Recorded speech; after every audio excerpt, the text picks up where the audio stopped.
Нууц амраг гэдэг бол нууц гэдэг үг шигээ хүний амьдралын алдаа нь бас хизээч илчлэхийг хүсдэггүй нууц нь байдаг байх. Гэтэл нууц байх ёстой хүн нь гинтэл өөрийгөө илчлэхийг хүсээд жинхэнэ эхнэр нөхрийг нь зайлуулахыг оролдож эхэлбэл тэр үед ёстой жинхэнэ Солонгос олон ангид кино шиг үзэгдэл үүсэх биз. Гэхдээ эндээс гарах үр дүнг нь хинч тааварлашгүй. Бүр нэгнийхээ амьд хүрээд зогсохыг нь үүсгэх арга байхгүй. Энэ удаад Индонез улсад болсон нууц амарга хохироосон хэргийн талаар ярьж өгөх болно. Ингээд хэрэгтэй орцгоё. Индонез улс Жава арал 2025 оны 1-р сарын 23-ны өдрийн өглөө нэгэн хотгоны оршин суугч гэрийнхээ хогийг хаяхаар хогийн цэг дээр эртэл хог дээр том хар уутанд хичгсэн хүн ашиглаж болох үс улаан өнгийн чимдаан байж байх нь тэр. Олон хүний чимдаамыг хараад ах уу байх уу гэсэн бодол гинтгэл төрсөн бөгөөд зүгээр чимдаамыг яагаад хайчихсан юм бол гэдэг асуулт ч бас түүнийг зүгээр байлгасангүй.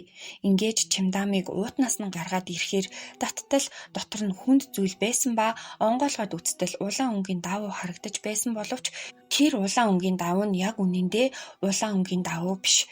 Харин улаан болтлоо цуснд бутагдсан давуу байлаа. Харин давуун дотор үгээр дүрслэхэд ч бэрх өмхий зүйл оролттой байсан нь маш с ิจ гтэй байсан учраас олсон хүн нь шуудхан цагдаа дутахаар шийдсэн. Энэ нь ч зөв сонголт байсан юм. Цагдаа нэр ирээ шалгаад үзтэл энэ чимдаамын дотор толгой гар хөлийг нь салгаад авчихсан зөвхөн их биеэрээ байгаа цогцос байлаа. Мэдээж гаргүй учраас хурууных нь хээг тодорхойлох боломжгүй толгойг учраас царай төрхийг нь ч мэдэх боломж байсангүй. Ямар ч тач цогцыг задлан шинжилгээнд оруулж 152 см орчим өндөртэй үхлийн шалтгаан нь мөчлөлттэй холбоогүй харин боомлолттой холбоотойгоор нас барсан эмэгтэй хүний цогц болохыг нь олж тогтоосон. Азар төд удалгүй хохирогчийн хэн болохыг олж тогтоож чадсан бөгөөд түүнийг Усватун гэдэг 1995 оны 4-р сарын 25-ны өдөр Индонез улсын Жава арал дээр мэндэлсэн нэгэн байлаа. Нас барах үедээ 30 нас арай хүрээгүй 29 настай байсан. Тэрээр аав ээжийнхээ ачлалтай сайн охин байсан хэмээн дурсагддаг байсан боловч туулсан хувийн амьдрал нь үнэхээр хэцүү. Усватун насанд хүрсэн хойноо аав ээжтэй өөрөө маш сайн ханддаг байсан боловч аав ээж нь түүнийг 4 настай байх үед нь салаад тусдаа гэр бүл зохиож түүнийг дүү нарийнх нь хамтаар эмээгэнд нь авчиад өгчихсөн. Эмээ нь хэдий тэднийг хараар дутаахгүй хэмээн өсгсөн боловч аав ээжийнх нь орон зай хов хоосон байсан гэхэд хэлсдэхгүй. Тэрээр дөнгөж насанд хүрмэгцээ нэгэн залуутай гэрэлсэн боловч гэрлэлт нь амжилтгүй болж салсан бөгөөд дараагийн зохиосон амьдралууд нь ч бас бүтэлгүйтэйч нийтдээ 3 удаа салсан. 3 хүүхэдтэй ганц бие ээж байлаа. Усватун явуулаар гоо сайхны бараа зардаг байсан бөгөөд ингэж явахдаа Анту гэх залуутай танилцаж хайр сэтгэлийн холбоотой болсон боловч Анту ихнэр хүүхэдтэй хүн. Анту эхнэрээсээ салахгүй хэрнээ Усватунд найдвар төрүүлсэн хിവэрэ байсан учраас тэдний харилцаа нийлээдгүй удаан хугацаанд үргэлжилж бүсгүй ямар ч хэл байсан би энэ залуугийн эхнэр болондоо гэсэн найдвараар амьдардаг байсан. Харамсалтай нь Усватун байнга сүүдэрт амьдарч нууц амраг гэх нэртэй яваад л байлаа. Дээрээс нь нэмээд хосуудыг нууц харилцаатай гэдгийг нь нийгмийн хүрээлэл нь тэр чигтээ мэддэг болчихсон байсан учраас Усватунд хамгийн муу муухай нэр нь наалтаад эхэлсэн. Тийм ч учраас Усватун сүүдрээс гарч ямар ч хэл байсан харилцаагаа ил тод зарлахыг хүсэж байлаа.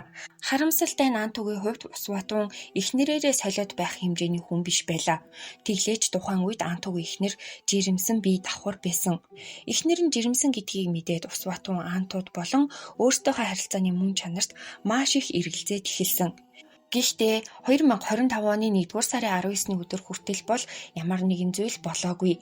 Ингээд тухайн өдөр нууц хосууд урдын адил болцохоор 20 цагийн орчимд хотын төвийн рестораныг зорин очсон бөгөөд хяналтын камерт бичигдснээр тэдний харилцаа хэвэн харагдаж байсан ба шинжээчдийн дүгнэлтээр биеийн хилэмжинч гэсэн зүгээр байна хэмээн дүгнэгдсэн байдаг. Хосууд яг 22 цагт ресторанаас гарч яваад 5 минутын дараа нэгэн зочид буудалд орсон болох нь батлагддаг. Яг энэ цаг мөчөөс хойш Усватун ямар ч хяналтын камерт бичигдээгүй, хинтээж холбоо бариагүй. Тэд буудлын өрөөнд орох үедээ ч бас маргалтаагүй болов хэмээн харагдаж байсан бөгөөд буудлын өрөөнд орсныхаа дараа тэд маргалтаж эхэлсэн байх өндөр магадлалтай. Антугийн хэлж байгаагаар бол Усватун түүнийг эхнэрээсээ сал хэмээн ууралснаас гадна гидсэн дэх байгаа хүүхдийг нь биеийн үнэлэгчийн бие дотор буйжиж байгаа төрөөд ч бас биеийн үнэлэгч болно гэд доромжлоод хэлчихсэн. Энэ үг нь Антугийн эхнэрээ хүүхдийг нэмээд түрээгүй байгаа хүүхдийг нь асар муухайгаар доромжилж байгаа мэт санагдаж байсан учраас Анто уурандаа ус ватууныг барьж аваад боомлж эхэлсэн. Гэхдээ энэ хэргийг ийм бус байдлаар шуудхан хийгцэн гэж дүгнэхэд бас учир дутагдaltaй байгаа юм.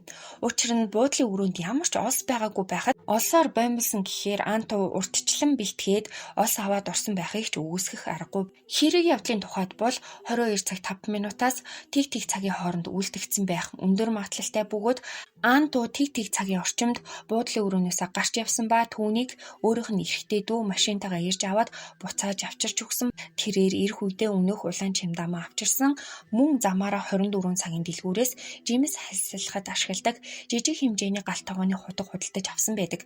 Ингээд эргэж ирээд ус ватуунтай хамт авсан өрөөлөгөө орсон. Тэрээр өрөөнд ормогцоо ус ватууныг мөчилж эхэлсэн гэж ярьдаг бөгөөд баригдахгүй байхын тулд гар хүл толгойг нь салгаж авсан гэдэг.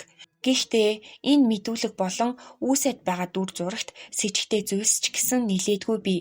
Түүний ашигласан зэвсэг нь жимс хальсалдаг жижигхэн галт тогооны худаг. Гэтэл Анто энэ хутгаар бүхэл бүтэн хүний ясыг голоор нь дасаасан болж таарад байгаа юм.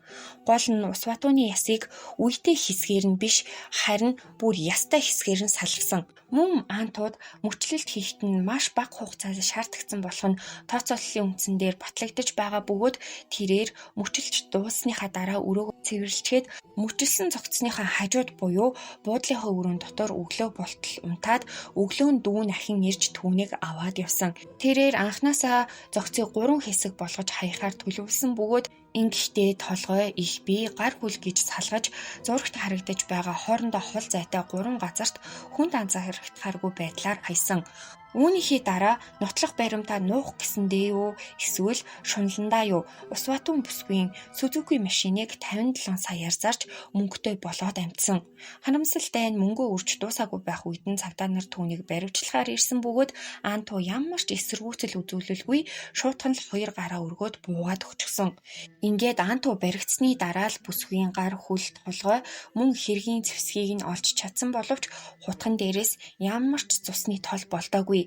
Шинжлэх ухаан маш сайн хөгжчихсөн байгаа өнөө цаг үед цусны толбыг уул мөргөө арилгана гэдэг бараг л боломжгүй зүйл. Маш хүчтэй химийн бодисол ашиглахгүй бол арилгах боломжгүй хэмээх дүгнэлт байдаг. Гэхдээ Анто яаж ингэтэл нь хутгаа тэр чигтэн цэвэрлэж чадна гэж хэдий өөрөө хүлээн зөвшөөрөөгүй байгаа боловч хэргийн зэвсэг болон түүний хамтрагч гэх хүмүүс байгаа гэдэгт маш өндөр таамаглал бий болоод гараад ирсэн. Гэмт хэрэгээр дагнан сэтгэл зүйн судалгаа явуулдаг сэтгэл зүйчдийн судалгааны үр дүнгээр бол ийм төрлөөр үйлдэгдсэн буюу хөнөөснийхөө дараа мөчлөлт хийсэн гэмт хэргийн хохирогч болон гэмт хэрэгтнүүд их хвчлэн бэлгийн харилцаанд ордог хүмүүс байх нь илбэг. Хэрэгтнүүд яагаад ийм зүйл хийж байгаа вэ гэдг нь бас учиртай. Тэд өөрсдийнхөө бухимдлыг гаргаж өөрийгөө хохирогчоос хавь илүү гэх сэтгэл зүйн өндөр ханалтанд хүрэхийг хүсдэг учраас ийм зүйлийг хийдгээ гэх дүгнэлт гарсан байдаг. Одоогийн байдлаар ус ватууны шүүх хурал эхлээгүй байгаа бөгөөд дээр хэлсэн эргэлзээнүүдийг батлах шаардлагач бас байгаа. Гэхдээ Антуг цаазын ял хүлээж байгаа гэдг нь бараг л баталгаатай. Энэ хэргийн улмаас ахиад л 3 хүүхэд өнчирч байгаа юм. За дээрэс нь Анту хэдэн хүүхэдтэй болохыг нь зарлаагүй боловч Антугийн хүүхдүүд ч бас хохирчхож байгаа юм. Энэ хэрэгээс дүгнэх юм бол тэдний нууц харилцаал ийм аимшигтай зүйллүү хөтлөлөө шүү дээ. Тийм учраас гэр бүлээс гадуурх харилцаа гэдгийг жигшиж амьдрах нь зүйтэй биз. Энэ удаагийн маань хэргийг хүрээд өндөрлөж байна. Таалагдсан бол лайк дараарай. Сувгийн маань дэмжээ subscribe хийгээрэй. Баярлалаа. Баяртай.